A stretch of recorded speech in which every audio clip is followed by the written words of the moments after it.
Chapter 32. John's Apartment. Damn it, I wanted to do all this in one trip. I surveyed the pile of painting supplies I had thrown into the back of my car. I wanted to get everything inside in one go. I stacked the 2 canvases together, the palette went on next, then the box of oil paints and assorted brushes. I was able to hold the folding easel under my armpit as I walked to the front door of my apartment. I was disappointed that I didn't find John outside, carefully drawing away in his usual spot, because all of the stuff was for him. I went directly to his apartment and knocked on the door. His mother opened it. Gavin! Hey, I brought something for John. I think he's going to like this. Oh my, John, come see this. I haven't been painting for a while. I'd like to give John all this stuff and see what he thinks. I tried to release the pressure under my arm slowly to let the easel settle to the floor, but the stupid thing just dropped horizontally with a clatter. Let me help you with that, she said as she bent down to pick it up.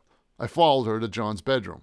He was sitting at his desk, holding a piece of cardboard up to his face, methodically doing his thing. John, Gavin is here to see you. He's brought something for you. I dumped everything I was carrying onto his bed. I said, "Hey dude, have you ever tried oil painting?" He took a quick glance at the stuff I put on his bed, then went back to his drawing. No, he said indifferently. I thought he wasn't going to embrace anything new. It was going to be up to me to basically prime the pump with him. "Let me show you how it's done," I said. I picked up the easel and attached a blank canvas to it. John seemed disinterested and continued to focus on his piece of cardboard. John, let Gavin show you what he brought. John put down his pen and noticed I had slipped my thumb through the hole in the palette. He seemed focused on how I was able to hold it that way with my thumb. "So, John," I said, trying not to sound too patronizing, "what do you want to paint?" He kept staring at my thumb that was outlined by my palette. thumbtacks. This is what made John such an interesting person to talk to. You had to force yourself to not overanalyze any of his non sequiturs he threw out there. I suppose it's possible to find inspiration for a painting in office supplies, but for now I just wanted to show him how to paint something easy, like a bowl of fruit or maybe a sunset. I picked up a tube of cadmium blue with my free hand and twisted the cap off with my teeth. I held up the tube of paint and showed it to John. "Watch this, John," I said. "First, you put down some blue paint." John seemed fascinated as he watched me squirt a small line of paint onto my palette. I twisted the cap off another tube between my teeth. "Then some yellow," I said as I squirted another line of paint onto the easel and picked up a palette knife and began mixing the two together. "You see, we get the color green." John ignored what I was doing and picked up the tube of cadmium blue and held it between his fingers. He started to squeeze the tube of paint, and a blob formed at the opening. I could see he wasn't going to release the pressure as this blue blob grew to the size of a grape. He held up the tube of paint to his mother and said, Looks like my toothpaste.